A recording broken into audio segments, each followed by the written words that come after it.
Boom. Boom. Just like that. We are live. We are live. Welcome, everybody. Welcome to Red TV in Conversation. I'm Peter Clark. And if you're watching right now, thank you.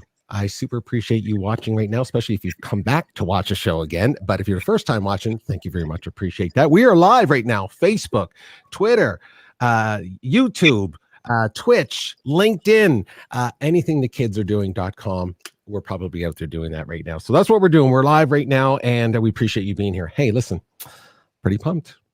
Pretty pumped. That's all I can say, because you know what? Anytime I can talk to someone about intelligence, which I need as much intelligence as I can. This person is just unbelievable on LinkedIn. I follow her content. As soon as I posted that I was going to be interviewing her, I had a whole bunch of people go, "Oh my God, you're interviewing." And I was like, yeah, they just love this. They love this person. So, and I'm excited to meet for the first time. We chatted for a couple of seconds before we came live, but never had a conversation before. So really excited about this conversation. Of course, my guest today, founder and CEO of IQ plus EQ equals TQ. So we're going to talk about that, which is all about helping business owners build emotionally intelligent companies. So we all need emotionally intelligent everything right now, actually, including companies. We need that. She works in the space of executive coaching and leadership development.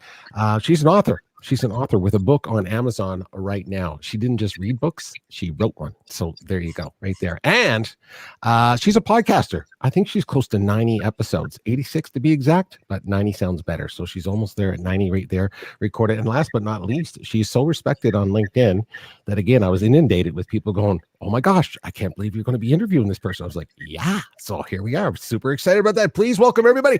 Teresa Quinlan, how are you? I'm good. How are you? I'm okay. Boom. Here we are. Good to see you. Good to see you too. Yeah. Did you like that little intro? Did I get everything in? That's pretty much it. I mean, I didn't give them the shoe size or anything else, but that was pretty covered everything, right? That covered. You crushed it. You nailed it. It's perfect. Thank you so much. Yeah. Awesome. So generous. Well, super to see you. And I follow you, as I said before, I follow you on LinkedIn, and that's where I came across your content. And I said, wow, she's just killing it with some really cool stuff. When I say killing it, I just mean like I was just like lean in content, content we just go like that. And so when you put that out, I always watch it and I listen. I'm like, that's cool stuff. So I said, I gotta talk about it. And I love this idea of emotional intelligence. I mean, it's not brand new, but it's, the fact that it's probably top of mind right now for everybody, I could imagine, right, as we speak right now, because it's been a very, very challenging year, to say the very least. So first of all, because we are out on LinkedIn, I want to make sure everyone knows how to get a hold of you. So down on the bottom down there, everybody, you can see LinkedIn. That's where you can reach Teresa. And I said Quinlan, right? It's Quinlan. Yeah. I said that right. Did I not? Yeah. Okay. Yeah. I always ask before I go on. And I didn't ask.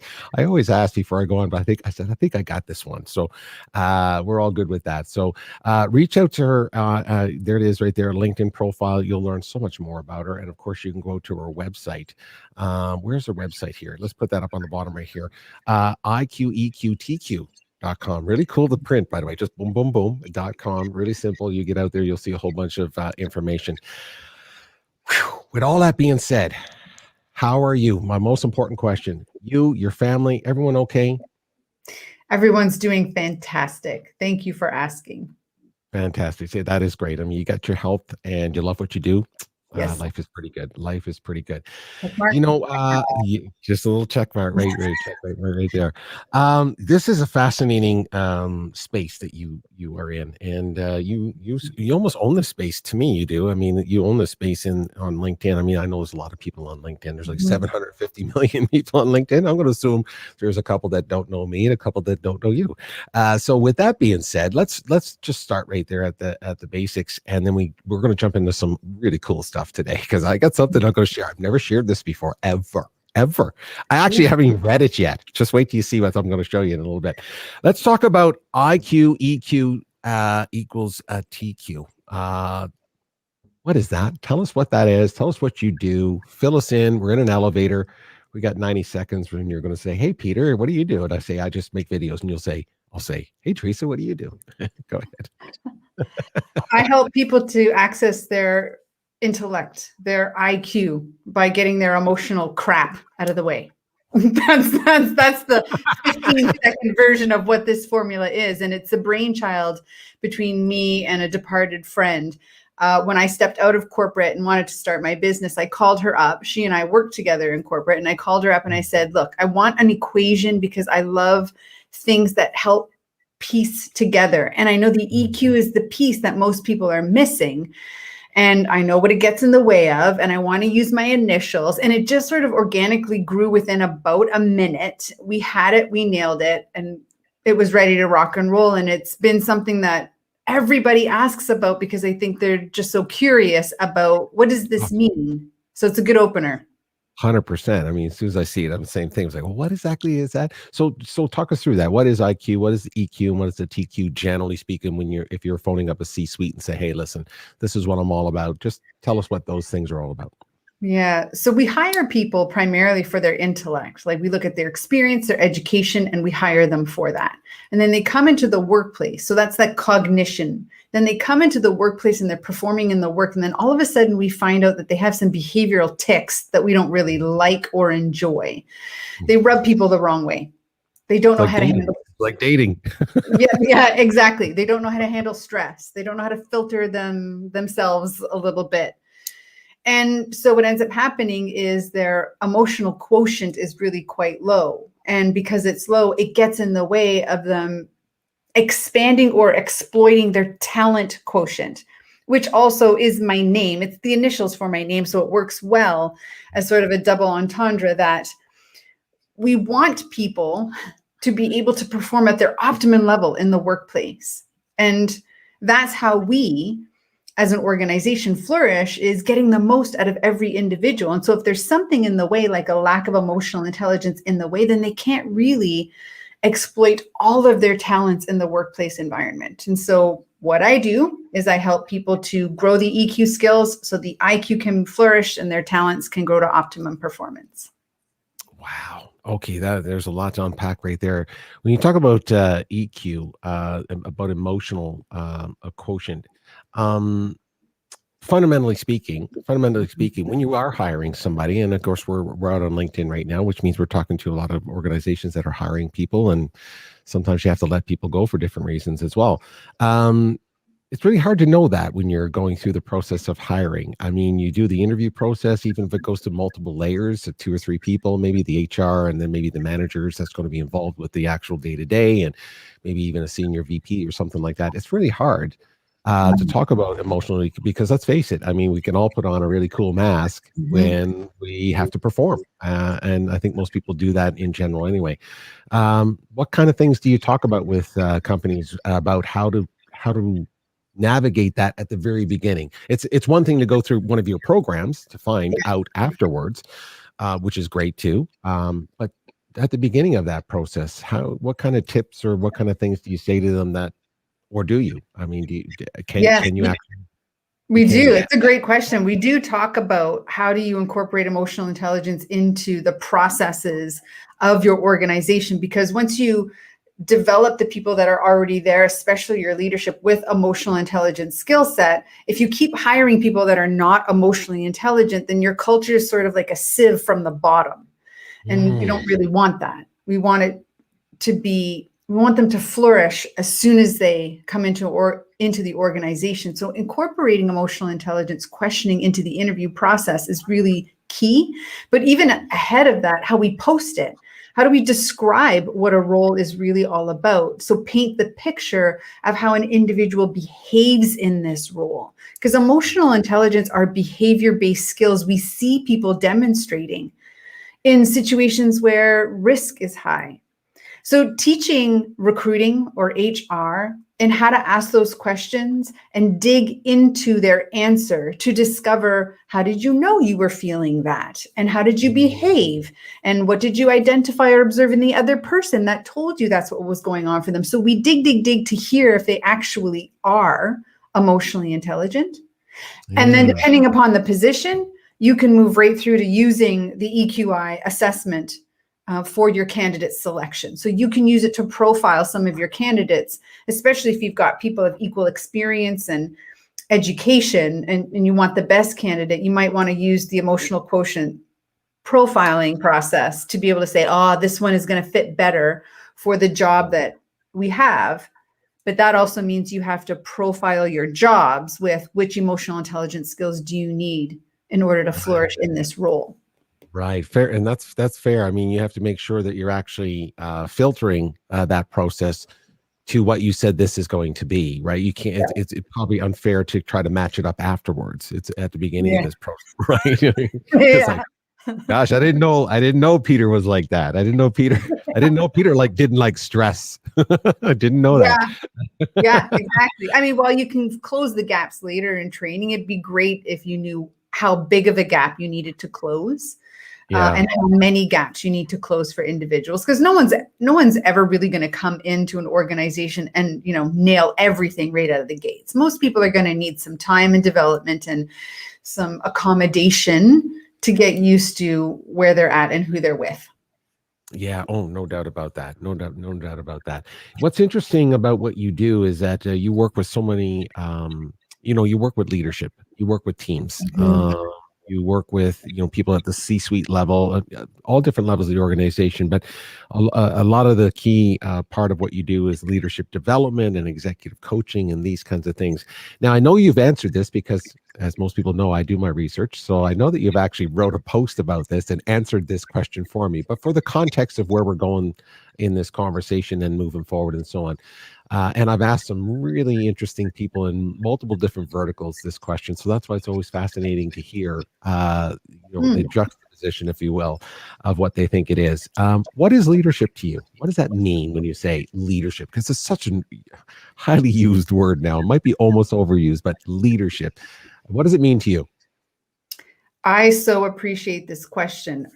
As a leader, one of the things that I found was really necessary was discovering what your philosophy around leadership actually is, because that will be what grounds you when shit hits the fan, pardon my French, but when stuff gets really difficult, you have to be grounded in leadership.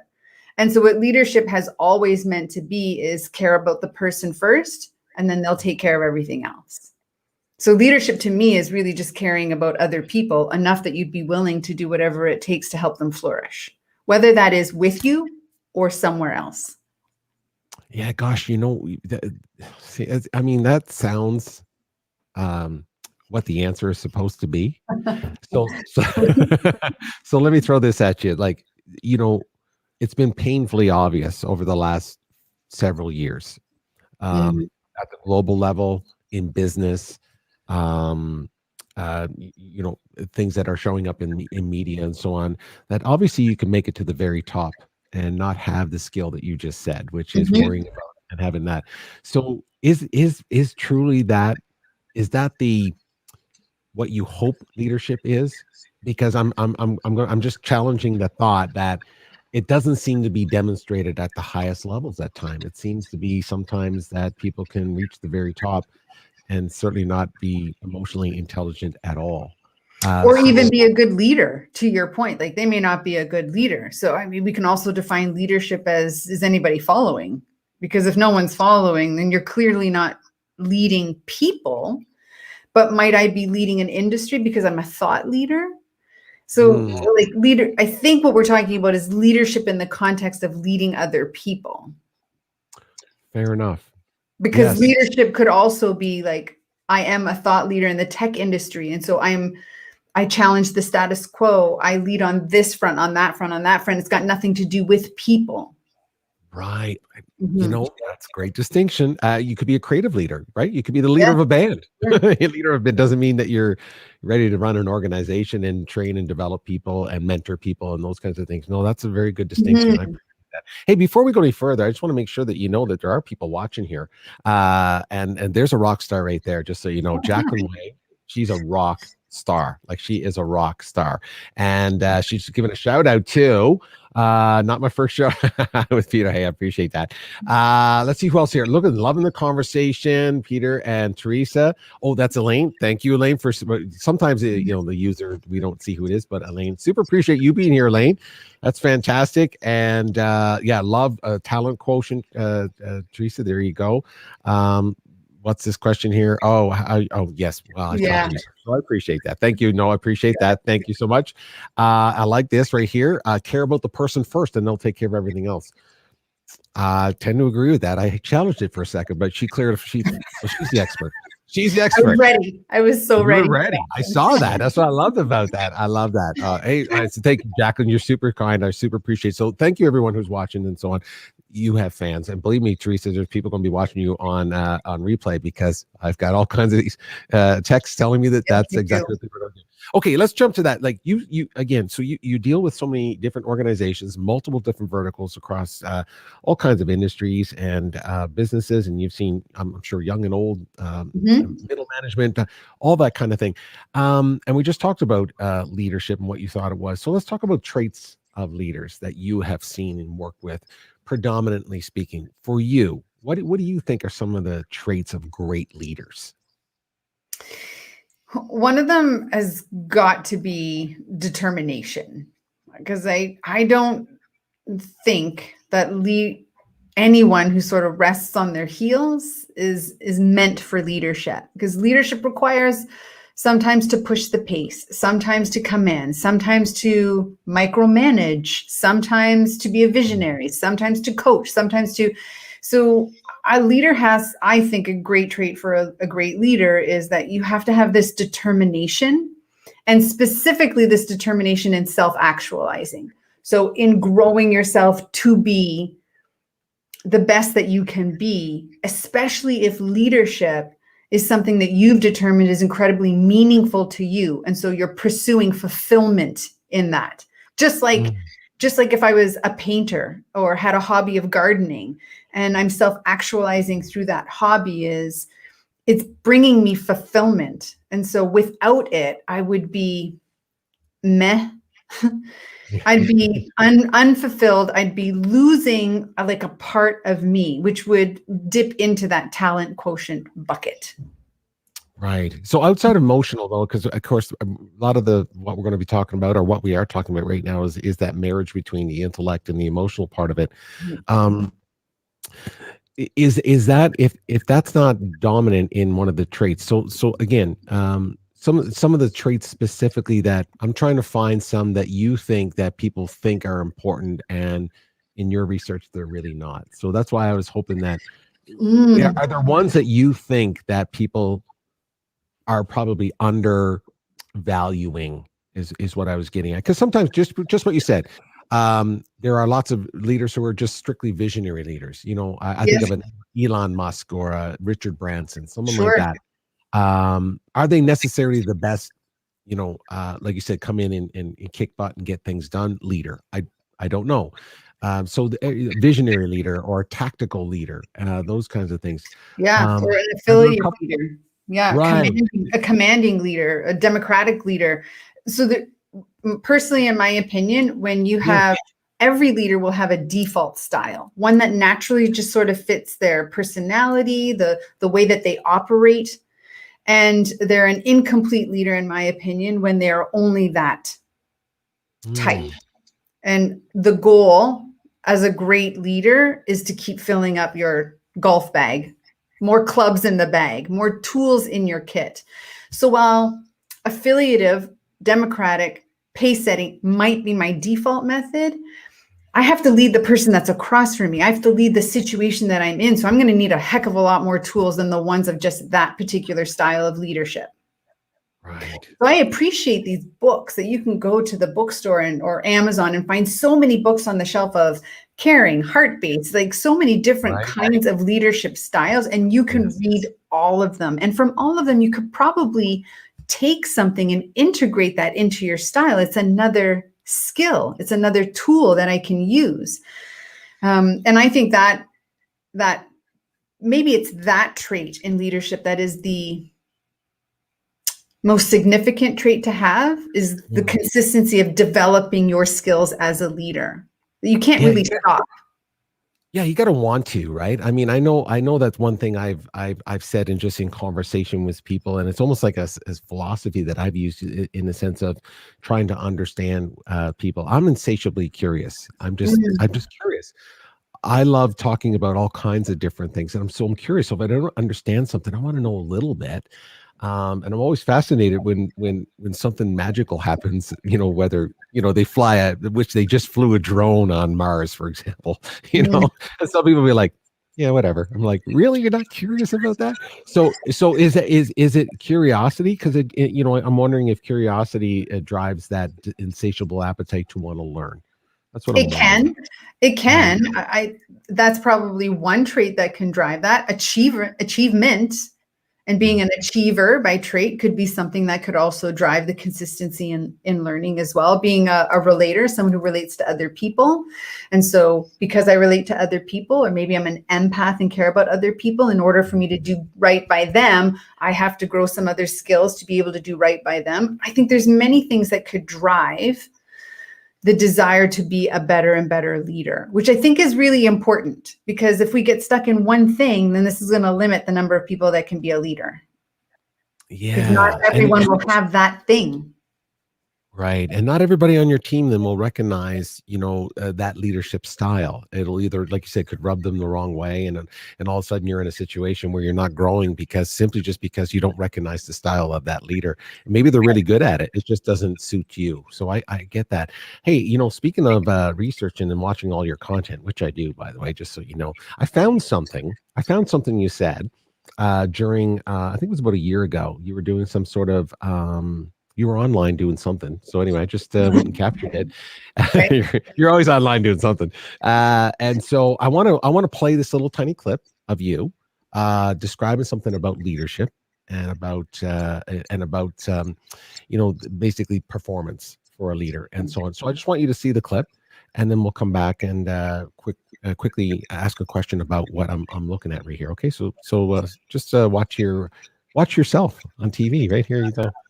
So research done on workplace performance reports that 30% of occupational performance is rooted in emotional intelligence skills. And that number of 30% rises to 67% when we look at leadership performance. So in essence, a leader's success, 67% of it relies on their skills and emotional intelligence. I mean, this makes me very happy, of course, but I hope for a minute that we pause and take a look at that number and realize how valuable your investment in this kind of training is going to be for you. There's really no doubt that EQ skills are very powerful contributors to our performance as leaders and to our performance as individual contributors. There you go. That's a powerful stat. I mean, that's a powerful stat of 67%, basically a third of your workforce, generally speaking, are going to, their performance elevates, if you will, because of EQ. But 67%, 2/3 for leaders. And yet we just talked about it, that there seems to be a way that you can sneak to the top without having that. So again, let's go back. Let's just go back to that. The fact that the stats that you've seen and the people that you've worked with. Let's focus in on that before Doubting Peter comes up and asks you about that again. But again, 67%. Have you seen that in your experience of working with leaders? Yes. Well, I see that 2/3 of their job requires these types of skills for them to be successful. What we don't see is that performance management of a leader is looking at these skills, emotional intelligence skills, as measurements for their success. So whereas the breakdown is in organizations, how we promote people into leadership is not based on their emotional intelligence. It's based on their performance under sales criteria, hitting some sort of number or metric and driving revenue.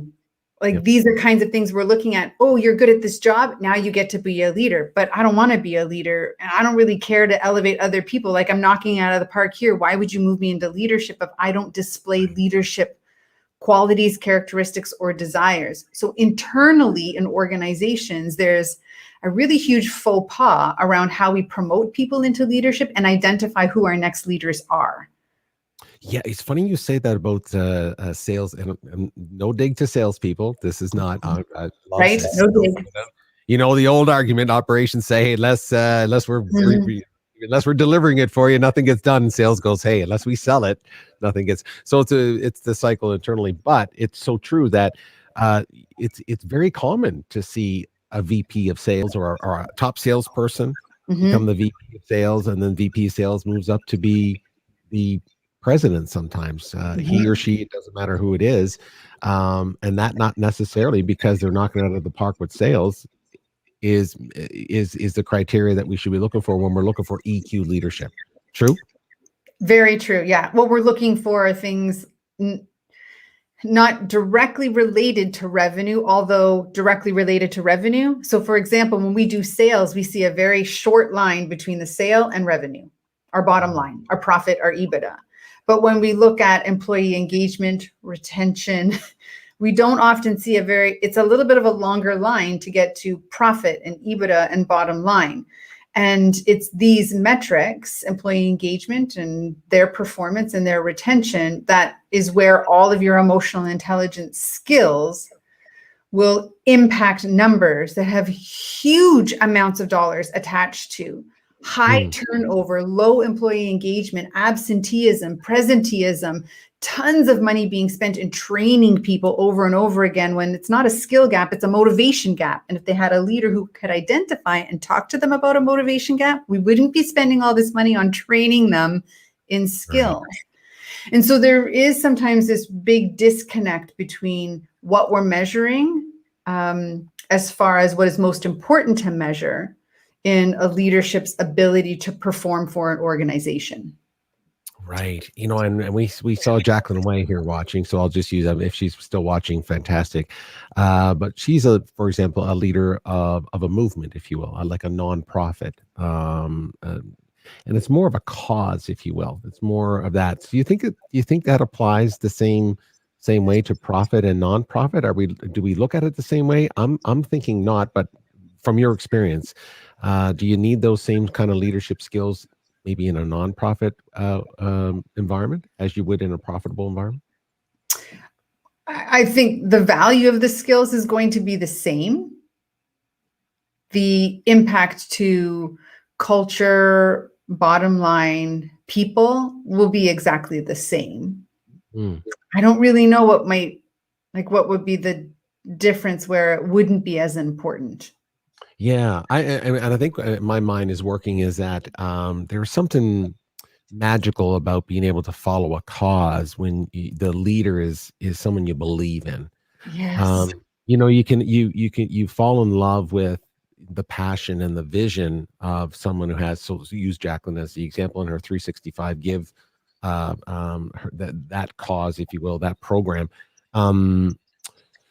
Or that mission, you fall in love with that because the person is just so authentic about that. So, I'm not so worried about whether Jacqueline can, motivate her middle management team. It's like, right. I just follow the vision. So I'm just, that's where my brain was going with the profit versus nonprofit. Yeah. And I think we have to fall in love with the vision, but we have to stay in love with other things.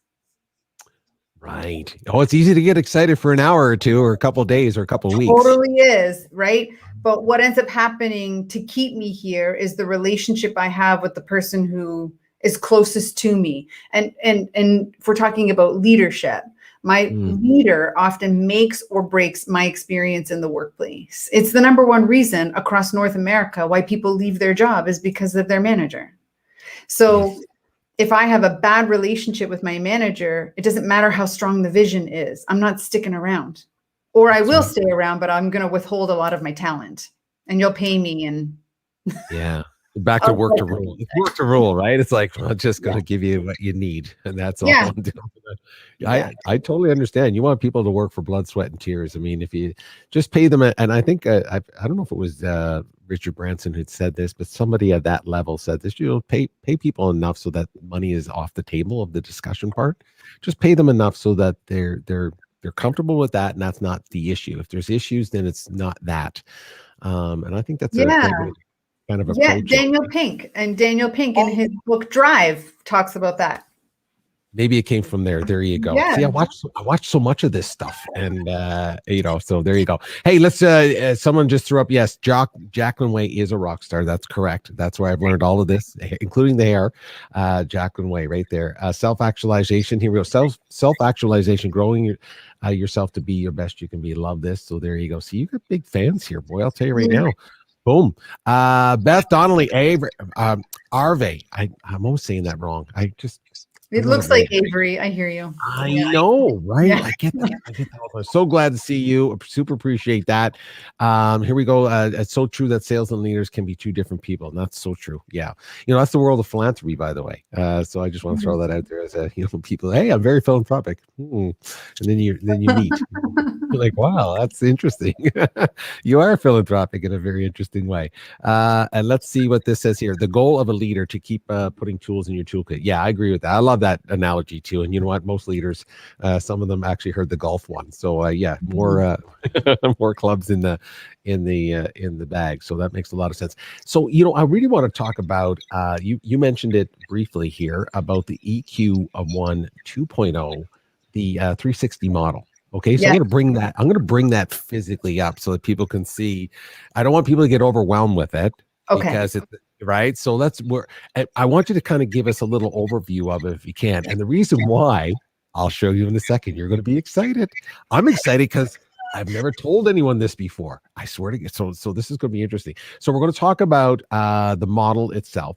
So let me just see if I can find this thing and bring it up on the screen so that we can talk about it. And again, there's a complexity to it, but I know that you can bring this down to where we can kind of follow what this whole animal is. Okay, so don't be scared, everybody. Not like what I am. When I saw it, I was like, okay, what is this? So talk to us a little bit about I'm going to take the graphics off so we can kind of have a quick peek here. The 𝘂𝗋𝗋 2.0 model. Talk about that a little bit, because this is basically the fundamental thing that part of this is your business, right? Generally speaking. Yeah, I'm a certified practitioner of this particular model, and there are other models that are written around emotional intelligence as well, and we'll see overlaps in a lot of the models, just kind of like anything, right? So the first thing I suggest is when we're looking at this, it's a flat, one-dimensional sort of picture in front of us, and I need you to visualize that it's actually a ball. Like, think of your emotional intelligence as a ball that's three-dimensional. And on the outsides of the ball, you have these colored stripes: self-perception, self-expression, interpersonal decision-making, stress management. So these are our realms of emotional intelligence. And each realm has 3 skills. So if we were to crack open the ball and look inside, we would see all of these sort of sticks creating the framework and structure, holding our emotional intelligence ball nice and sturdy and smooth. Now, when we measure our emotional intelligence, what we're going to find is we have some natural talents and strengths in some areas, and in others we don't. And so we've got some long sticks supporting our emotional intelligence, and we've got some really short ones. And so what that does is it creates like on the outside, it's not a smooth big ball anymore. It's like this wonky little ball. It doesn't quite roll right. Yeah. So when we think of our emotional intelligence as 15 skills, any one of us can start looking at these things and go, well, how do I know if I have this skill or not? And some we might intuitively know that we have, like, for example, optimism is our mindset, our positive mindset, that we can tackle problems and have an influence of getting us in the direction we want to go in. So we operate with some hope and positivity. Or even something like empathy is our ability to understand someone else's perspective and then behave in a way that is respectful of that perspective. Not empath, as in someone who feels how someone else is feeling intuitively. These are different things. So we can teach someone the skill of empathy, but we can't teach someone to be an empath.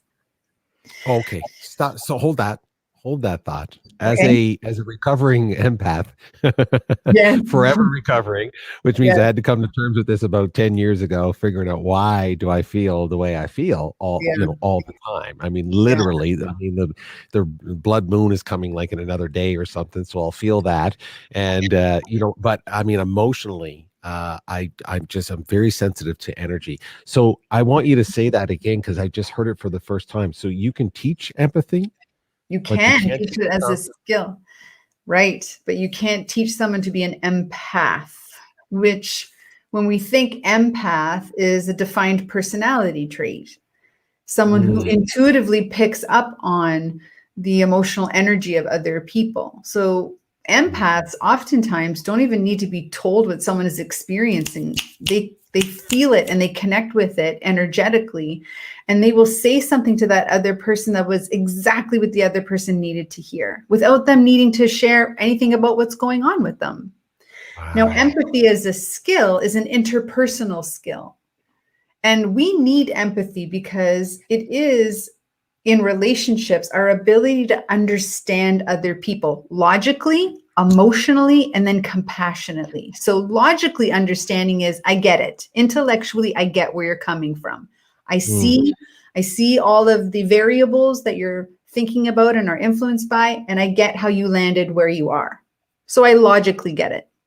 Emotionally is now, I also feel. I feel what you're feeling. I understand and feel your feelings and your emotions that you are constructing from this experience, perhaps because I too have had a similar experience. So I get the feeling as well. And you're sharing your story with me is bringing that back up again. Now, the deepest level we can go in empathy is often compassionate empathy, where now I get it, I feel it, and now I'm compelled to want to help.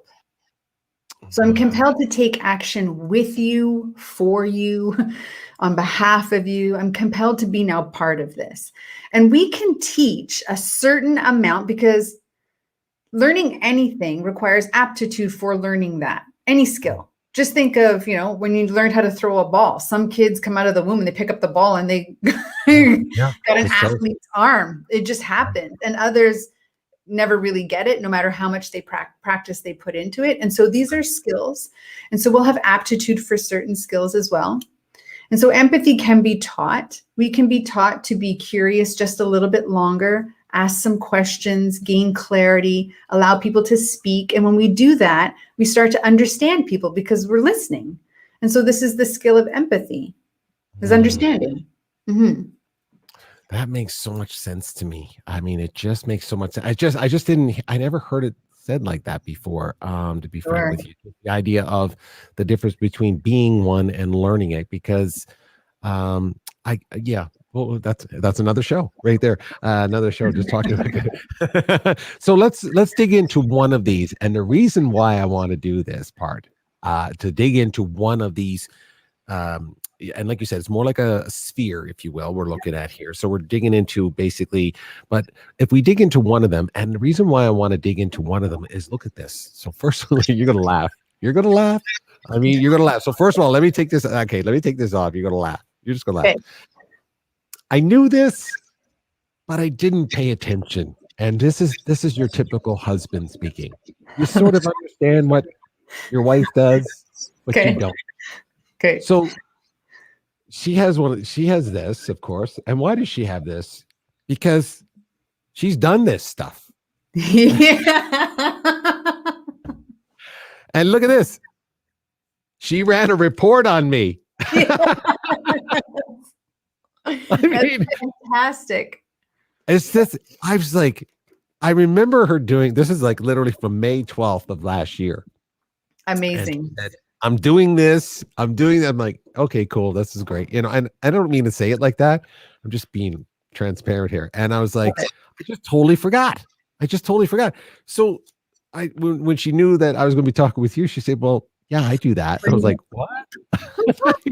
here's your report. So I've never shared, because I've never looked through this in depth yet. She's presented it to me, like she's supposed to, and all that kind of stuff. She's actually run, believe it or not, the leadership one of this as well. Nice. Because I'm going to bring that up in a second here, that you've talked about that in one of your posts, and you broke it down. And I was like, yeah, there's a leadership one and there's a workplace one. She started reading the leadership one to me, and then she had to stop because I was like, well, that's not me. I was like, that's not me. That's not me. She's like, hold on a second here. This is the data. We're talking about here. So I just think, anyway, the reason why I'm sharing all that, because there is something magical about when you see it, on paper. Some of the things that you've answered, that this is generally, well, it is correct because it has a margin of error, but it's really, really accurate. Yeah. And it's amazing how you see yourself versus how other people see you, apparently. Yes. Right? And that's what this. So before I open this up, I want to see if I can bring, because I do have my results here, and I did want to focus on one part of that chart, which is the self-perception part. The self-perception part, the composite of that is self-regard, self-actualization, and emotional self-awareness. And I'll bring that up in a second as we talk about it. But before we bring that up, because I've never shared that before, I'm going to share it with you, and I want you to kind of tell me, am I okay? That's funny. I've just done my husband's, and the first thing he said to me was, "Did I pass?" And I'm like, "There's no passing grade, honey." That's what I said. I'm telling you, that's a guy thing. It's like, am I good? Am I good? Did I win? Like, Am I okay? Do I need help? You need help. Renuka is my wife, and that's what she said. She feels there's no score here. There's no winning. There's no win-loss column here. But anyway, one of the things I wanted to talk about here is the language in this talks about workplace as if I was in a work environment. Yeah. So let me ask you this question, because it's not just for me. It applies to me, but I know there's a lot of entrepreneurs, solopreneurs, a lot of people who don't work in larger environments. So how does this play out for an entrepreneur versus in a workplace? Do you think that this is a fair assessment when it comes to the idea of me? I work a lot on my own. So I'm not necessarily in that environment where, I'm working with other teams and all that kind of stuff. I do work with other individuals, but not individual teams. So how does this play out for an entrepreneur? It does still work because, you have a workplace, you have people you work with.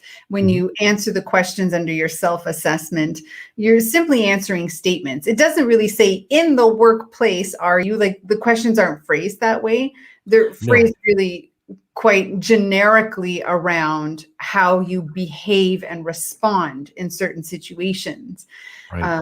Like, are you aware of your emotions is one of the questions. And it's basically like always or never along that spectrum. You're saying sometimes I'm aware of my emotions. So yes, it can be quite accurate. This is also why I love using the 360 more so, especially if we're looking at leadership, than the self-assessment as a solo assessment, because it's great to do the solo assessment, but it can, it's our interpretation of who we are. And how other people often experience us is going to be quite different. So the 360 allows us to see where others agree with our self-rating and where others disagree, whether they're rating us higher than we self-assessed or lower than we self-assessed, which are both options for development and exploration. I love this stuff. I really do. Because I'm just so fascinated with why we do what we do, all of us, by the way, but obviously for yourself. You want to understand, why do I do this? And why do I feel like this about this and these kinds of things? Let me focus in on what I was getting at here. And I'll just zoom in a little bit so we can kind of just go into this part of it right here. So if you wouldn't mind, talk to me a little bit about self-perception, self-regard, self-actualization, emotional self-awareness, this piece of the sphere, if you will. What is this part of it generally all about? So a lot of self. So in each of the three skills, we have the word self. So self-perception is how we internally perceive ourselves to be. What do I think about myself? That's basically what this whole realm is about. So self-regard is all about understanding and accepting our strengths. So things that we are good at, whether we were good at them naturally or it was nurtured, and also our weaknesses. So it's loving the wholeness of who we are. So if we perceive ourselves as being a cactus, we're able to hug the cactus. We like all the prickly parts and all the juicy stuff on the inside.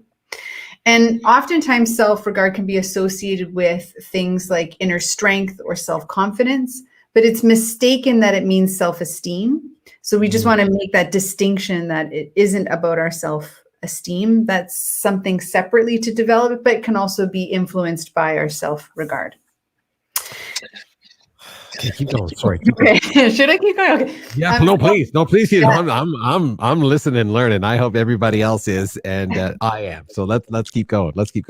So So self-actualization is our willingness to persistently, which means we don't stop, try to improve ourselves and engage in those things that we find meaningful. So in essence, this is our search for fulfillment in life. But first we have to know what is meaningful to us, and then dedicate time, energy, and resources to those areas of our life.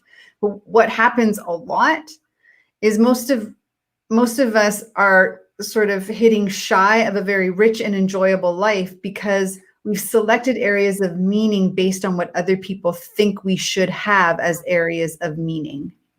Like, you should be married and you should have kids and you should work here and you should be a doctor. So we did all of those things. And now we're really struggling because it isn't what's meaningful to us. Oh, boom. That's, I hope everyone heard that. That's why we record this thing. Just go back and listen to that again. You're absolutely, but you're absolutely right about that. I mean, this idea of where we should be in our lives, for example, as you get older in life, you're supposed to be here and you're supposed to, have so much money saved up and you should be counting down to your retirement, or all these kind of, your kids should be in the best university, whatever you're measuring. People have that assessment. I mean, you're thinking, well, was that ever really important to me to start with? Or so, and being aware of that, of what that meaning is, man, that is something. So self-actualization, I got to tell you, I'll complain to you in a minute, but I thought I was supposed to be really high on that. That's all I do is try to figure out, what am I doing here on this earth and how can I always keep learning and improving to do that better? And I just thought I'd knock that one out of the park. But anyway, let's go to emotional self-awareness. Let's go to that one for, often considered the foundation of all emotional intelligence is recognizing and understanding our own emotions. Like, how do I construct an emotional experience? And Lisa Feldman Barrett's work, her book is called How Emotions Are Made, is really pivotal research in emotional intelligence and also the psychology and how our brain works. Because a lot of our old thinking around emotions is that they have this sort of fingerprint. We think of Darwin and his work around emotions. And when he did all of his work in classification of the species, he was like, variation is key. Variation within a species is key. And then he spoke about and did his research on emotions and said, emotions have fingerprints and they have a particular look to them. So he approached both of them in almost opposite ways, which is problematic because when we follow that classical view of our emotions, what we end up doing is we end up paintbrushing each emotion to look a certain way, mean a certain thing, and be constructed by people in similar ways. And the truth is, you and I do not construct our emotions in the same way at all, nor do we experience them the same way, nor do they impact us the same way. So our emotional self-awareness is really sort of peeling back those layers and figuring out, I'm angry right now. How am I constructing anger in this moment? What does it mean to me? How is it impacting me? And then hopefully, can I communicate it to someone else? This is why I wanted you to come on the show, because there's so much in there, and that's just one little. We're not even. I know. You know what I mean? We're just scratching, putting a little scratch on it, and so on. Okay, so let's just see if this works or not. Because I did it just before I came on. Before we came on live here, I'm going to see if. Hold on a second. Let me just see if I can get that. I'm trying to bring up the results here of this. Just that one section for me. That's it, because I don't want. Awesome. And I asked my wife. I said, "Am I putting myself out there? Like, am I telling people that I'm completely unemployable now or something?" No, you're totally not doing that. Once they see this, they're going to say, "That guy Peter. I mean, he's good at his podcast, but other than that, I mean, he's in real trouble." So let me just see if I can bring up the score here. And it's funny that your husband said the score. I'm intrigued by the score, as if a high number and a low number is good or bad. I mean, it's fascinating. But it's going to be fun for me to read this to you, because you're going to see that I actually tend to agree with some of it, and most of it actually. And it's kind of it's probably humbling is what the whole thing's about. So there I am on the self-perception composite, self-regard. Respecting oneself and confidence. I'm like at an 89. Like, I thought I'd look how, And I'm going to tell you why I know that to be true. Okay, let me share with you this is the truth. I don't talk about this often because I just don't talk about myself but I thought because I have you here, I should be doing this with my spouse because apparently she's accredited with it as well. So, but here, listen to this. I want to read this to you, and because this makes sense to me. It just says, I love this where it says, Peter, your results suggest that self-regard may be an area where you could benefit from some improvement. I was like, okay, I appreciate that. It says you may be, now listen what they say. There's these three things. So when it comes to self-regard, the idea of generally more conservative in your estimation of your capabilities. Now when it says that to me, I'm going to tell you straight out, as transparent as I like to be, as I can be, on something what we're talking about here. This is actually very true about me, and here's why. I know how much I know in my life, generally speaking, but I know the more I know, the less I know. I just know I know nothing. In a world filled with experts, everyone's an expert. I mean, just go on any social media platform. Within the first 3 words of what someone says that they do, they're an expert in something. Now, I've never used that term for me, ever. I've never done it. I've played guitar for 30 years. If someone said, are you an expert at guitar? I'd say, not a chance. Not a chance am I an expert at guitar, because I just know how little I know.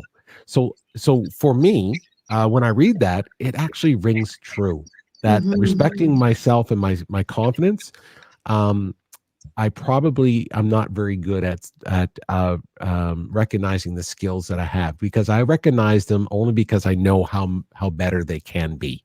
Does that make sense? Or do I need to go see somebody? No, it totally makes sense. And I'm going to show you. You got something there you can show me? Oh, that'd be great. That'd be great. I'm trying to share. Can you share on the screen there? That'd be great. It's going to be a drawing because I'm like, oh, that's even better. That's cool. That's so cool. Yeah, no, that's cool. Can you give me the numbers of your score for problem solving? For problem solving? Yeah. Go on. I think the 3rd page of your report should have your whole there you go. Yeah. Almost problem at the solving. Yeah, it's under the decision-making composite, correct? Yeah. What's your number on that one? See, I thought this one would be high too. I'm just being honest with you, because I think I'm a pretty good problem solver. I think I am. Tell me the number. It's 105. Okay, yeah, that is good. That's above average. And then reality testing, which is also in the same bucket. Yeah, reality testing is 111. 111. Okay.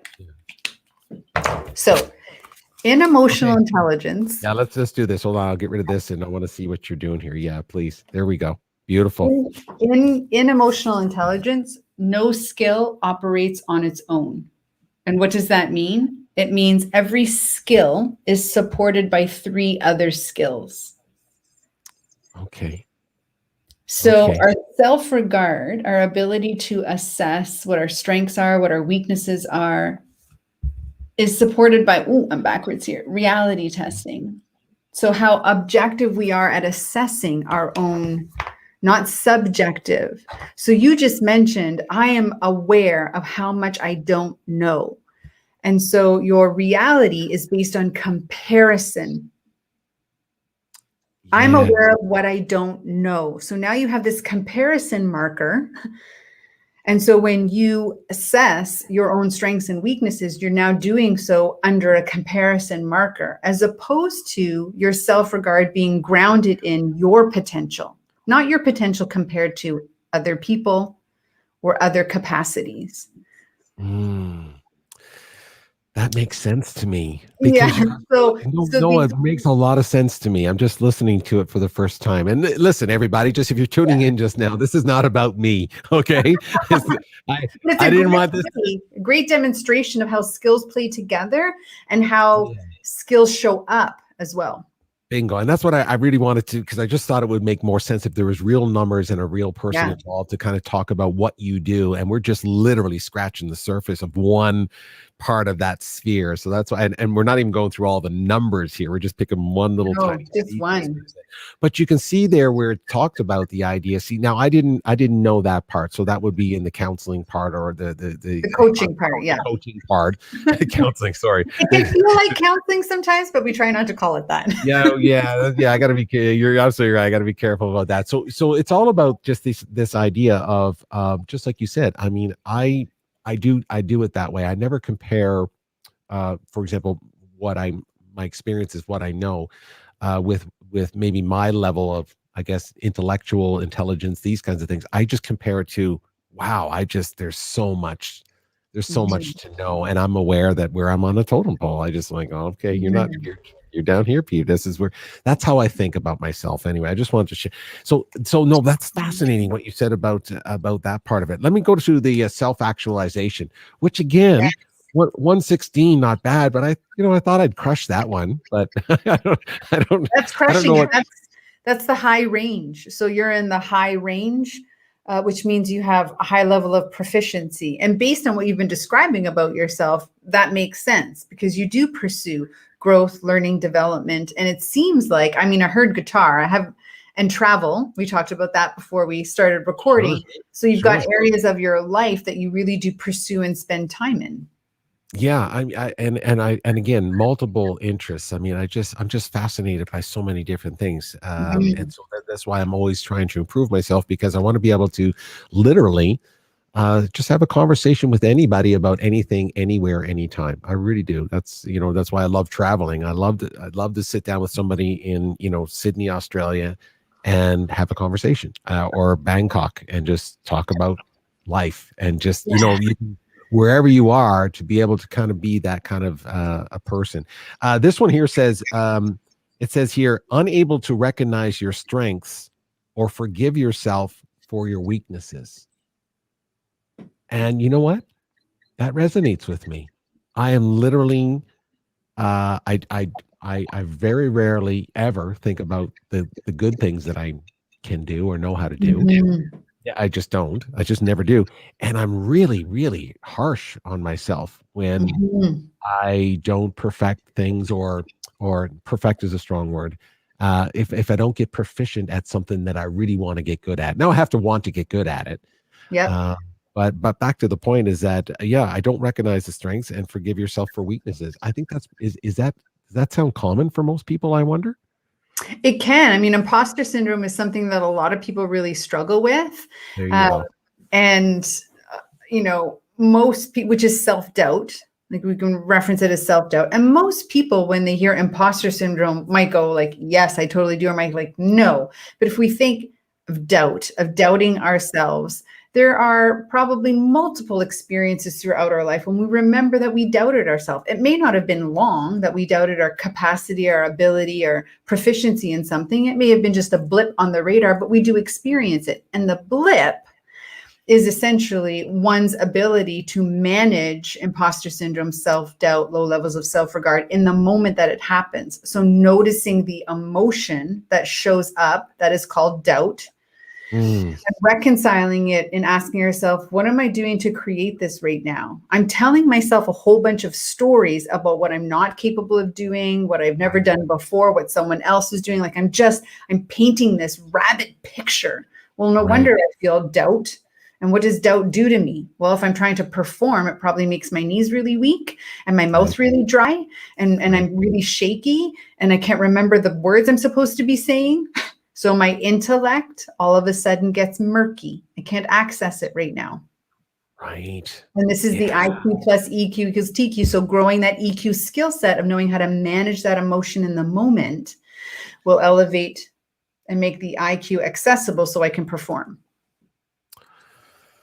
Oh my gosh, we got so much to chat about, more in the future here. Hold on, let's go to emotional self-awareness, because I do have to make sure we get through the show. That's for sure. Because I said I sometimes I get so caught up in it, I'm thinking, that we have a show here to do. But let me throw this one out. Emotional self-awareness. Again, I thought I'd knock that out of the park, and that's a guy thing saying. I thought I was really emotionally self-aware. I thought you did. This is above 100. Well, above 110. is the high range of proficiency. So if you're sitting in there, But you're it's the low end of the high end. It's the low end. Okay, yes, that's right. You suck, Peter. See, I feel better. I feel better. See, instantly, it just grounded me right there. I grounded me. So it also said here, low in self-confidence and feelings of self-adequacy. Now, I'm not sure about that because self-confident, I feel sort of confident in the things that I know how to do. And feelings of self-adequacy, I'm not sure exactly what that means. Am I adequate enough? I'll tell you what sometimes you struggle with as you talk about the imposter syndrome. You always wonder if you're worthy of some of things. Are you worthy of success? Are you worthy of people liking you? Are you worthy of kindness from strangers? Are you, the sense of worthiness? So I don't know if that's what self adequacy is referring to here, but this emotional self-awareness part of understanding your own emotions, it just talks about here as well that because self-regard is less than self-actualization, these components, I just want to see where it says here on the bottom, section. Anyway, listen, everybody, just so you know, like, this is a giant report. It is just so detailed. So what do you think of what it just said there about the emotional self-awareness, that part of it, where it just basically said, low in self-confidence and feelings of self-adequacy? I'm not sure exactly what that means there, but well, I think here is still referencing back to that self-regard piece in self-perception as well. And one of the things that can, as an exercise, really help to develop that self-regard space is, when we look back at what we've achieved in life, sometimes we minimize our achievements. Sometimes even right after pinnacling the top of the mountain, we sweep it under the rug, like, oh my God, people coming up to you, oh my God, I can't believe you just did that. You were a guest on In Conversation Red TV with Peter. Like, I can't believe you just did that. And we kind of go, yeah, like, it's no big deal. Like, someone invited me to their show and I said yes to it. And we sort of sweep that under the rug instead of taking a moment's pause to be able to say, what did it take for me to get here? I'm here. When I was climbing that mountain, there was no way I was sweeping what I was doing under the rug. I was probably, in fact, telling everyone that would listen how hard I was working and what I was doing and the sacrifices and the learning and all of this kind of stuff. Yeah.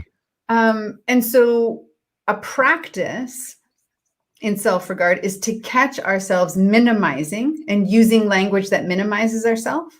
And sometimes we're doing that because we want other people to feel good. So we try, like, we call this, I don't want to be conceited. I don't want to have a hot head.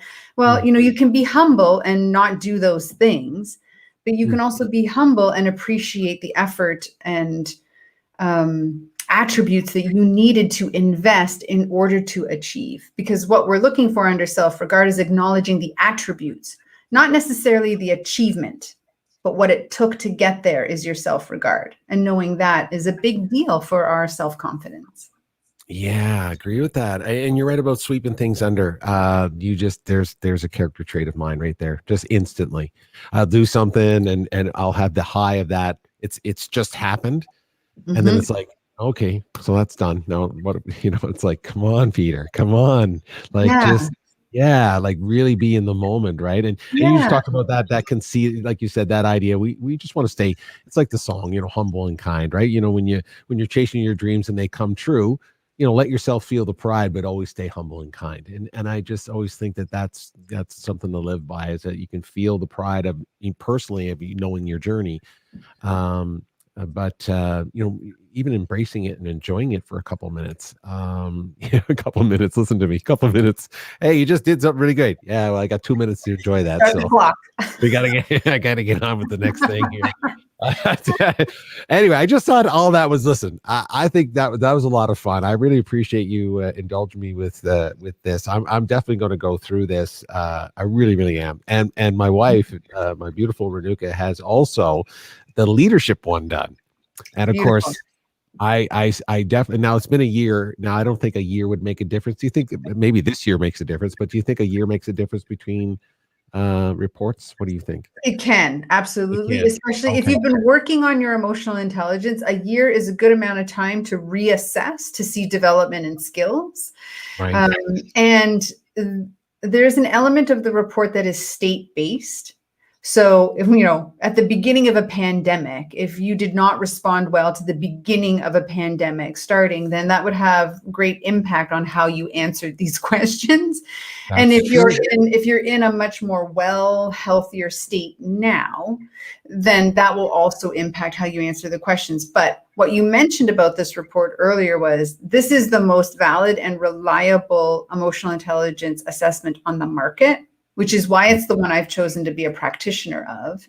And it has validity markers in the reporting to make sure of things that could skew the results. And as a certified coach, you learn what those markers are and how to navigate those markers in coaching somebody.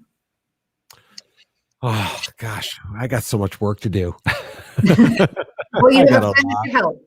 Yeah, well, I'm married to one. I mean, you know, there you go. Yes. I mean, it's not crazy, but no. Listen, I'm definitely going to hook you guys. I definitely want you guys to meet and chat and stuff. But you know, I think what it is, it's the same old story. Is that when it's about you, and I'll just speak for myself. When it's about me, I'm kind of not interested. If it's about you, I want to know, and I just want to get better at that. I want to be able to and express it with other people. I just don't do that normally. So what we did here for the first time, I don't normally do that. I don't come on this show ever to talk about me, but I just thought it was important to kind of put it into context with the graphic that we put up earlier there about you know, about this whole process of EQ and what you do for leaders and organizations and companies. And you can see that the deep dive is, you know, we didn't scratch anything, and the deep dive will really change someone's, you know, perspective, maybe just outright change their life, you know, and their trajectory of how they're going in their business and in their personal life. So I just think that's fantastically interesting. Enough about me. Okay. Thank you for indulging me on that. Okay. Let's talk about you. Let's go back to you for a second here. I've read through a lot of your, you know, your bio. I've seen where you've gone to school and where you've worked, and you've had a pretty amazing journey, to say the very least. So I hope people will go out onto your profile and see that. Just curious with, especially this year, but with your journey in business and now into your own business of what you do as an entrepreneur, I wonder what you're most proud of. What are you most proud of with your journey to date? Making the decision. Every single time, I think making the decision is the thing to be most proud of.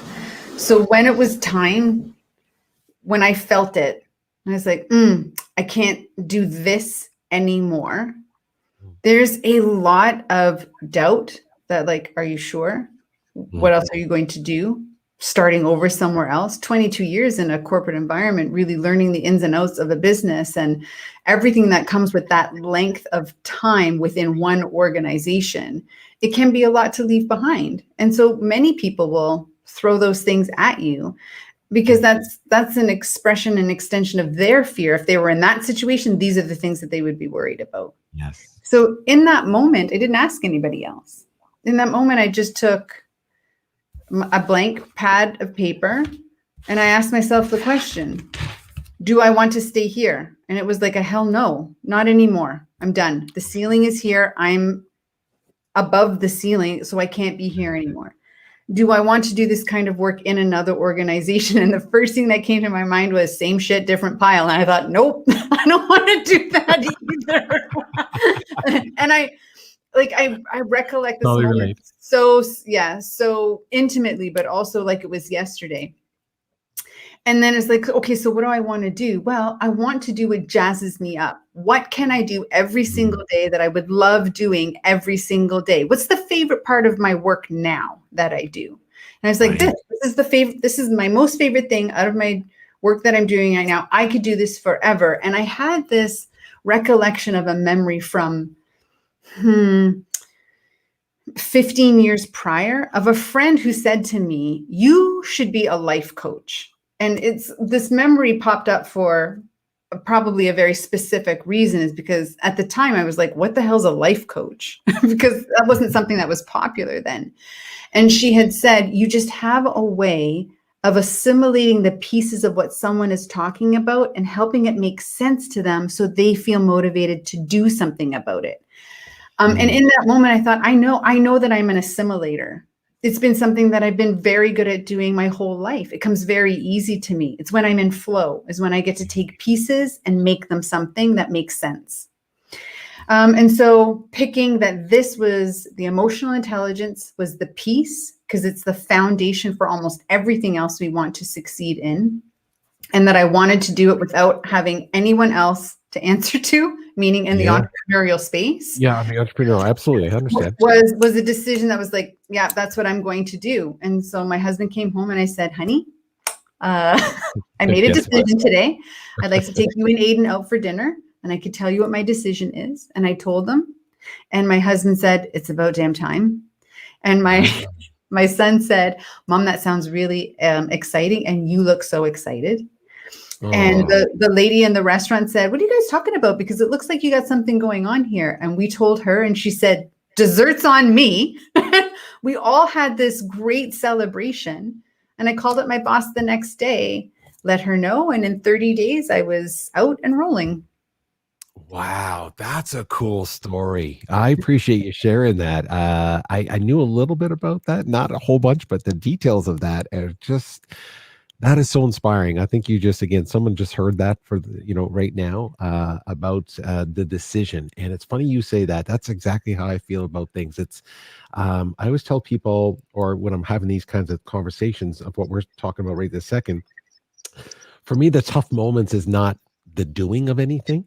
It's literally just, as a guy, you're sitting in the mirror and you're shaving and you're looking yourself and you're going, man, you got to do something. And you have to make that decision. And then once you make that decision, everything just kind of, like you said, it doesn't mean everything's magically better. That's not it. But it's that decision that makes it. And I'll tell you a one-liner from a friend of mine, and then we'll move past this. But I just think it's relevant to what we're talking about here. Really good friend of mine that I've grown up with for 40 years. I mean, I've been around him for my whole life. And he's in his 50s, and he's like a lean. He looks like a super athlete, and he's not. He's an executive, but he looks like a super athlete. Like he's like 7% body fat or something. And I'm always, I got this nice little, craft beer thing happening. And so I always said to him casually one day, I said, hey, what do you do? What do you do to get rid of this little baby fat right here? And what do you think I should do? And I thought he was going to tell me how many crunches and all that stuff, and this is what he said to me. You already know what I'm going to say. I said, so how do you get rid of that? He looked at me and goes, decide. I said, what? He goes, just decide. And I didn't know what to say. I just thought, yeah, that's just decide to do that and then go do it. Sounds simple, but I just love what you just said about the decision part of it. So that's magical. Great story. We're clipping that one out. We're going to post that one separately. That's really cool. I love that. I love it too. And if I might just add, it's because once the decision is made, you don't have to make it anymore. It's done. Oh, right. It doesn't play around in it just spin around. Right. Yeah. Like when people are like, I want to get fit. And every morning they wake up and they're like, what am I going to do today to get fit? What am I going to like? And like, they're just lost in indecision because they have not committed to making the decision. And so every excuse in the book will come forward. And I get this question all the time around my own fitness routine. How do you stay so consistent? I'm like, I decided when I was 15 and it's been decided since then. And I have not shifted it no matter what anyone else has asked me to do. So, relationships come along, marriage comes along, kids come along, and they're like, why are you still doing all of this? You should be. And I'm like, no, I didn't.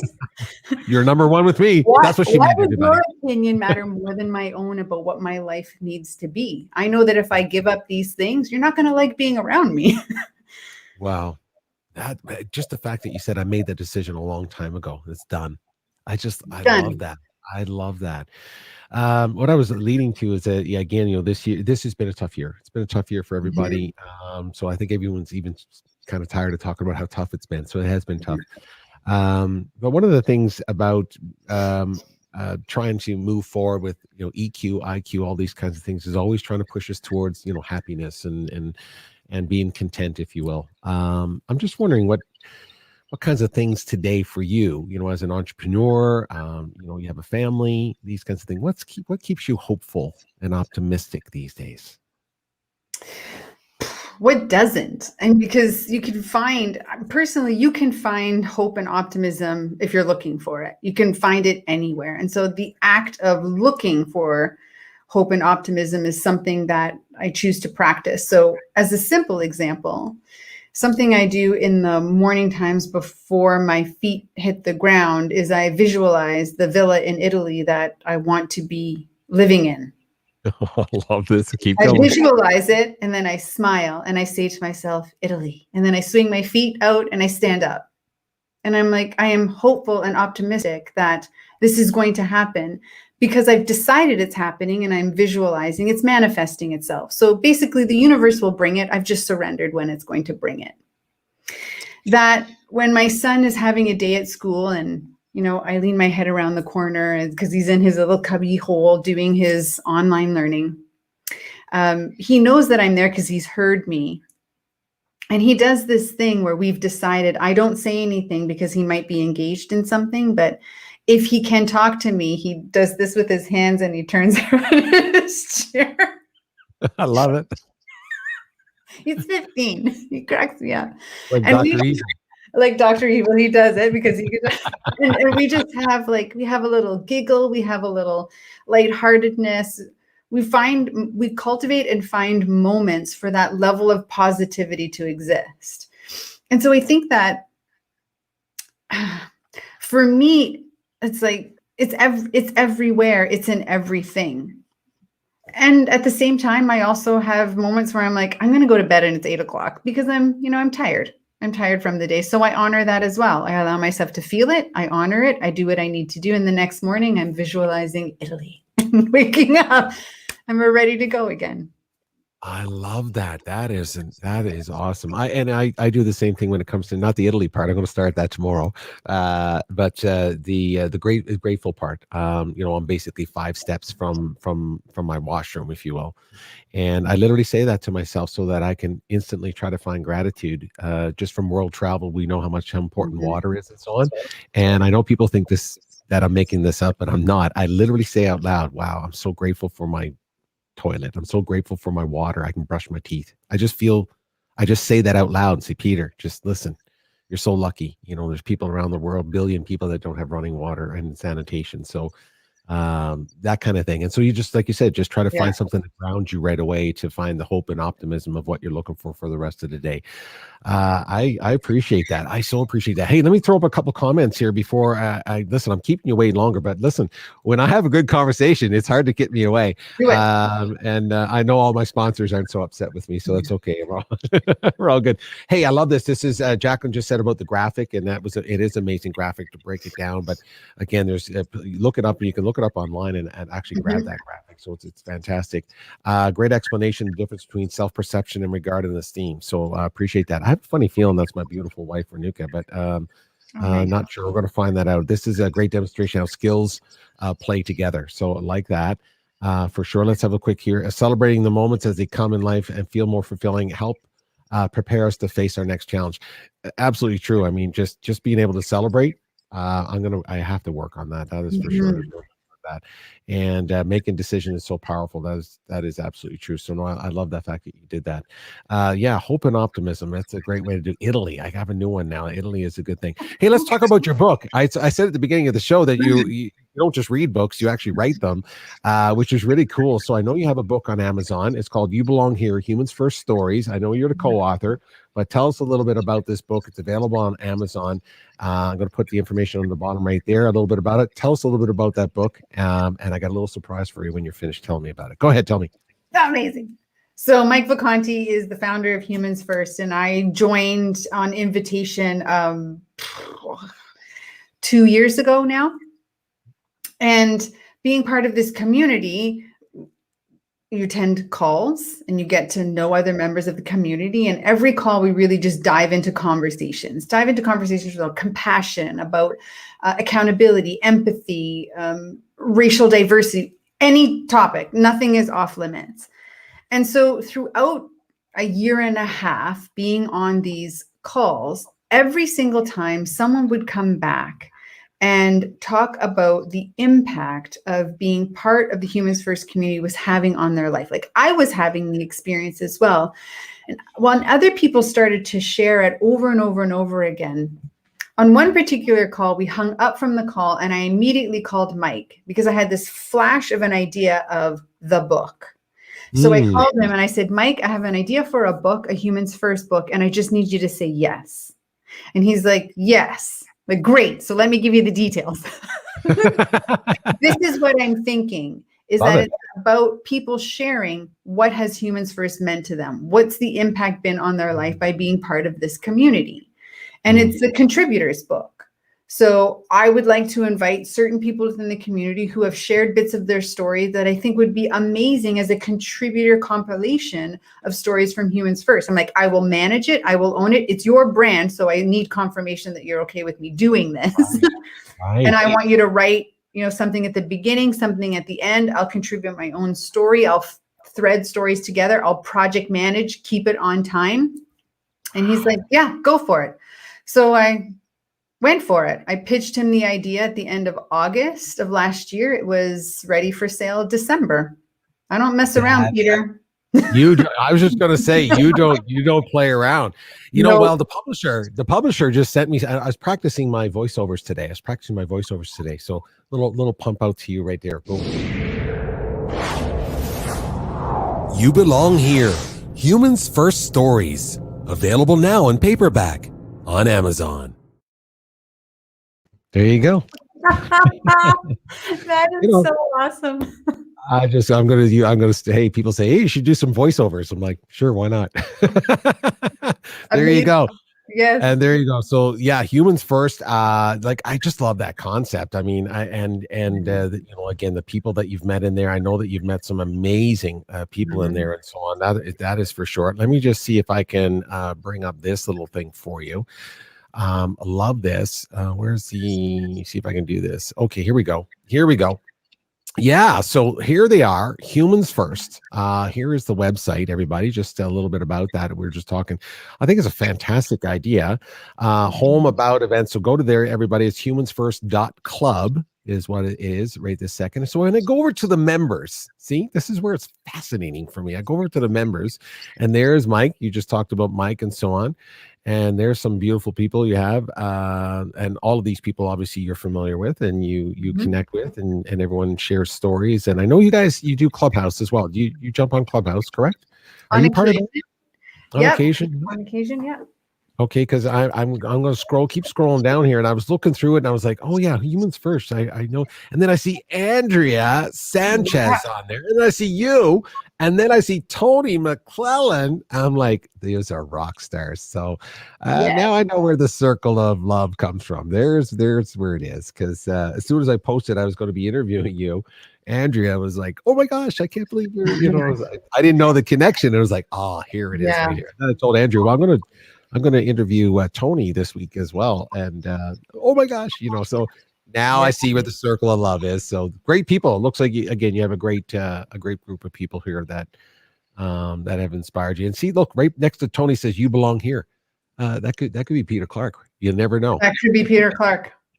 Absolutely. Yeah. It could be. It just could be. And while I'm here, I'd be remiss if I didn't do that. Look, let's just move around a little bit. I want to show what you've been doing. Here's your website. I want to show everyone how to get a hold of you. 𝘬𝗶𝘁𝗵𝗶𝗵.com, everybody. So you can go through seeing everything that she does. She is a podcaster. Look at that. She's at May 22nd was number 86. So you're knocking it out of the park with content, that's for sure, which is fantastic. And I just want to show this, and I want to show this because for a couple of reasons here. Oh. And I know you can laugh all you want, but you put up a lot of content on LinkedIn, which I really appreciate. And so these videos make their way over here to YouTube and so on. But I want to do this for a number of reasons. Number one, I want to show, like, first of all, look how many videos you've done. You do a tremendous amount, and they're very consistent. You have a message, you are posting them. And here's a message to everybody out there who's actually creating content and has something important, like really can change lives and help people. Important. And I'm saying this, I hope you hear it exactly what I'm going to say, because I experience it myself. And again, this gets back to me comparing all the time. Right? When you look at the number of views on some of these videos, they might be low, right? But here's the point. It's not about the vanity part of this. This content is really good. So I wanted to do this publicly to you to tell you that you do great content. It matters that you keep making it. And don't ever go in here and look at some of these numbers and think that it's not making a difference. I just want to tell you that because your content is good. And it's only a matter of time before, you know, it turns and goes in a different direction for you. So I just want to make sure you hear that from me, because you do a great job. So everybody else out there, listen, go check it out and go become a subscriber to the YouTube channel. It'll make a big difference to Teresa as well. And of course, you can go visit all her friends here on humansfirst.club. You can do that. And of course, this is your profile for LinkedIn as well, so people can come out here. I saw the University of Calgary. I was like, oh, there's a connection and all that kind of stuff. So, but you're in the Kitchener-Waterloo area, which, by the way, I've been threatening to move to that area, just so you know. Really? Yeah, threat to the London, Kitchener-Waterloo area. So beautiful. Just throwing it out there, because if I throw it out there, my spouse will say, see, it's on recording now, and now we have to move there. She would move there tomorrow afternoon, just so you know. But that's another story, and we're not going there right now. We're not going into that story right there. Okay, so there's fantastic. Listen, we still got a couple things to cover. Are you still good for time right now? Because I got a couple more things to cover with you. Yeah. Okay, fantastic. I appreciate that. We got all that in. We got your book in and all that kind of stuff. But now we got to have some fun. Not that we haven't had fun, just so you know, I've had lots of fun. Me too. But you got to get to know people more. And we've never hung out. We haven't gone for a glass of wine, or we haven't done anything yet. So when I come to Ontario to visit my sister, we'll definitely do that in the Kitchener-Waterloo area. I have a cousin that lives there, so I'll definitely track you down, and we'll go down for a pint, and we'll just, whatever you drink, we'll find that out when we get Either together. or. Either. So we're gonna do a little this or that. It's called this or that, and it's just fun. It's not. There's no right or wrong here. It's not 60 minutes. Peter, I'm competitive.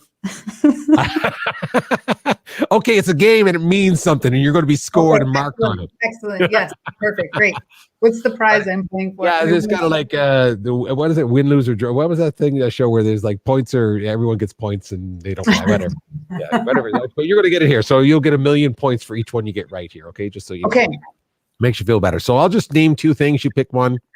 It'll give me some insight, a little bit inside the mind of Teresa Quinlan. That's what we're going to do. Okay, let's start with this one. Whiskey or wine? Wine. Wine. Is that red or white? Just curious. Red. Red. Okay, I got you. I'm with you. Okay, we're on the same page when we get to London. It's all good. Catwoman or Wonder Woman? Wonder Woman. Oh, okay. The plane is the airplane. It's the invisible plane. What is it? I don't really know. It's a hard one for me to answer. I would have answered maybe indifferent, but I have to pick. Yeah, you have to, it's this or that. It's not indifferent. It's not called indifference. Yeah. So you don't do superhero. You're not a superhero. You don't watch that stuff. Is that generally speaking? No, I certainly watch it. Maybe if they were male characters, I'd have an easier time telling you why. Okay. How about I normally ask this one. I always try to be, just throwing up the gender stuff all the time. How about we do Spider-Man or Batman? Spider-Man. Oh, I always get a lot of Batmans because of the car and the toys and stuff. Oh, Spider-Man. Okay. No, I like the authenticity and the nature of the Peter Parker. Oh, okay. Got it. 60s music or 80s music? 80s. 80s, yeah. See, it's my hair. It's my hair stuck in the 1987. 1987. Slippery when wet. There you go. Convertible or truck? Ooh, truck. Oh, there you go. Why is that? I don't like convertibles. I don't like the sun being on the top of my head when I'm driving. It's a bone of contention between my husband and I because he always wants to get a sunroof. I'm like, no. Oh, okay. See, that did not know that. See, that's why we play this game. There you go. You get 1,000,000 points for that. Just so you know, get 1,000,000 points for that. So we're going to get a bite to eat. Chinese food or Italian food? Italian. Yeah, with the red wine, right? Hands down. Yeah, hands down Italian. Also, I'm like ancestral line is Italian, hence the red wine as well. It's in your veins. I get it. And the Italy villa. Yeah. Yeah, there you go. See, yeah, what am I talking about? Of course, she wakes up thinking about that. What am I thinking? There you go. How about for travel? Europe or the Caribbean? Europe. Yeah, well, Italy, of course, right? But you've been in the Caribbean, travel a little bit in the Caribbean? No, actually, I haven't. Never been to anywhere tropical in nature. Okay. I prefer historical, but I don't know, maybe there's stuff in the Caribbean that's also historical. Oh, for sure. I mean, I've been lucky enough to travel throughout the Caribbean, and absolutely every island will have a history and a story, and there's some amazing things. So you're absolutely right. But I know what you mean as a person who makes videos and takes pictures and stuff. Obviously, for me, it's Ireland, Scotland. That's just because my liver is Irish, and I can bathe in Guinness. So, which I've done. That is the only beer I drink is Guinness. You're kidding me. The only one I drink. My husband's like, "Why this one?" I'm like, "It's so delicious." Oh, right. I don't like any other beer though. It's not just for breakfast. I tell people. Not just for breakfast. You can have it anytime. Why not? Absolutely. Okay. How about this? I'm not sure where this is going to go, but Wizard of Oz or Sound of Music? Wizard of Oz. It's my favorite movie of all times. Is it really? I did not know that. I really did. Wow. And you want to know something? I say this a couple times when I talk about movies and so on. I've not watched the classics from start to finish. So I'm going to tell you something shocking. So be ready for this. Okay. I've never seen The Wizard of Oz from beginning to end. I've seen it. Yeah. I've seen it from top. Same with Sound of Music. I've never seen the whole, sat down where it started and it ended. I just haven't, and I gotta watch some of the classic, Gone with the Wind, Casablanca. I can name lots of old classic movies. I've never watched them, but I know what they are. It's just Anyway, Wizard of Oz. That's good to know. Okay, that's good to know. How about this? Sunrise or sunset?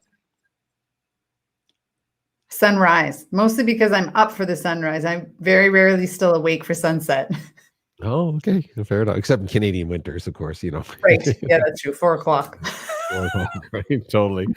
All right. I know you love doing podcasting, and I know you like leadership, and I know you like things like that. So how about this for your next podcast interview, Angela Merkel or Oprah?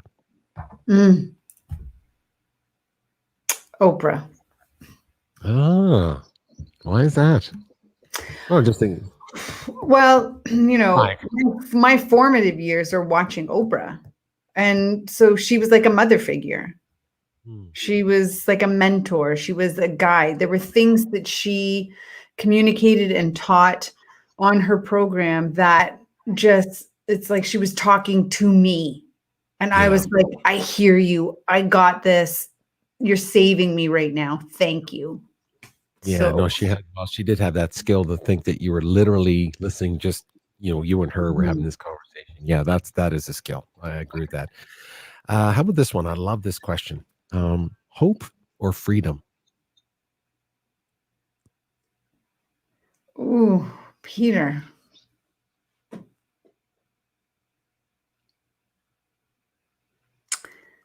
Hope. I had to think about that for a bit. No, right? We did a recent podcast with 𝘇cie Castillo and Terry Robinson, who goes by the name Chanton. And the book that 𝘇cie wrote is called Crimson Letters, and it's about inmates on death row. And Chanton is actually an inmate on death row, and he called in and he talked so much. One of the questions I asked him that I was most interested in knowing about was how he maintains hope within the circumstances within which he lives. He's been on death row for 22 years. Wow. And so in the confines of a place that is so small, where he has no freedom, zero, he still finds hope. And this, I might get a little misty-eyed here. Oh, and this is what makes his life, is having the hope. He can make do without the freedom, but without the hope, he doesn't think he would have survived. It's what has made his resiliency. And that was really resonant when he said that to me. I was like, oh my God, it was so powerful. That is very powerful. And can't imagine it. It's unimaginable. to be in that situation for 22 years. For any length of time, by the way, let alone 22 years. It's interesting. And again, there's no right or wrong to that, this question, hope or freedom. It is fascinated. I'm always fascinated to hear what the perspective of it is. And, hope is one of those things that just what you described right there makes a lot of sense, where freedom doesn't exist, you can still have some of that hope. And it reminds me of the old phrase, and I know you probably heard it before, but basically, a human can't live 3 weeks without food, 3 days without water, or 3 minutes without air, but not 3 seconds without hope. And if without hope, you're just done. And hopeless is a very dark place to be. That's for sure. So, I understand. It's a self-imposed cage, basically. Right. I think. Yeah. Yeah, that's powerful. That's a powerful story about, and that should. I saw actually part of that, by the way, in my journey through your work. So I saw some of that you referred to. How about finishing this sentence for me? I love my life because.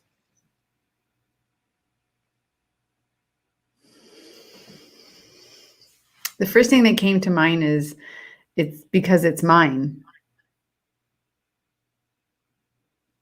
We live in Canada, and it's such a privilege to live in a free country where I get to choose. I have choices.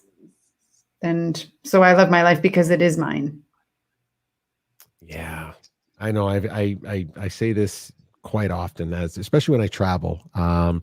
And if you've ever traveled internationally, or if people have traveled internationally, for us Canadians, or for me as a Canadian, it was in awe of how people saw my passport. They were just in such awe of the Canadian passport. They really were, because they always would say, they would ask me, what part of America are you from? They always thought I was American. What part of America are you from? And I'd say, well, I'm Canadian. Oh, you're Canadian. And I show them the passport. I show them the passport. They were like, oh, Canada, Canada.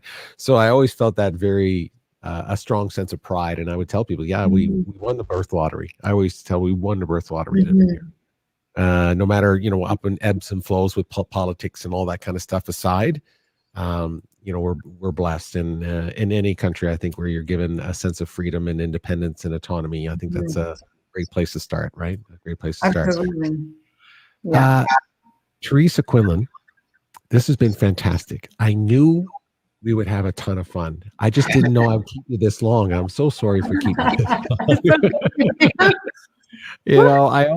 I get accused, the people, so I get some comments every now and then say, Peter, your shows are too long. I'm like, well, I do them for the guests and the audience and me, and I'm trying to resonate with the story, and I just enjoyed our conversation. So I have no intention of ever rushing through to get to the end. It's kind of like a song. The point of playing a song is not to rush to the end. If that was the case, every song would just be one note, the final song. It's the journey. It's the journey of the conversation. So that's why, like I said, I enjoy these conversations, and if they take as long as they do, they take as long as they do. I loved everything we talked about. I think we got more to talk about in the future. I so appreciate you giving me some insight about my report here. I'm going to have to do some homework on that right there. So that's for sure. And listen, all the best for the future with hopefully the book does well. Your podcast keeps moving forward. Keep making your video content. Keep doing that, because you are affecting people you'll never meet. You're just changing lives of people you'll never meet. You already know that. So I hope that everybody else here enjoyed it. Thank you for all your comments, everybody. Thanks for watching here live, all that kind of stuff. And I think what I'm going to leave you with, Teresa, is a little trip to Rwanda. This little ball here. I keep it with me all the time because it's super important. So this is actually a ball that was given to me. And I'll play that video for you now to tell you how I got this ball. But it keeps me grounded and in gratitude, just to remind myself of how lucky, just what you talked about, how lucky we are where we live and so on. So I wish you the best. I hope everything goes all your way, whatever that is. And I hope you get to Italy, because I definitely will visit you. With a standing invitation. There you go. I appreciate that. Appreciate that. Okay, everybody else, listen, thank you so much. You watching right now, super appreciate that. And we'll see you next time. And as I kind of always say, just be kind out there. You know what? Just be kind out there, everybody. See you next time. See you, Teresa. Stick around on the other side. I'll talk to you for a chat. See you, everybody. Cheers. So I found a new friend, and we traded a pen for this soccer ball. And I thought it was really nice because I just gave him the pen because he'd been helping me throughout the day to learn 𝘃𝗵𝗃𝗵. And he's a very smart boy, knows English very well, very good English. Yes. So I gave him a pen, which they love pens, and 10-15 minutes later he came back and gave me a ball for the trade. So I just thought that was really, really cool because I didn't ask for it. So 𝘃𝗵𝗃𝗵𝗃𝗵𝗃𝗃. Yeah, pita. Yeah, so he gave me that, so I'm really, really happy about that, and I'll be bringing this back to Canada. And yeah, I thought it was awesome. He's a really, really, really clever kid. He's going to be an English teacher. Professor. Yeah. That's it. Thank you. Thank you.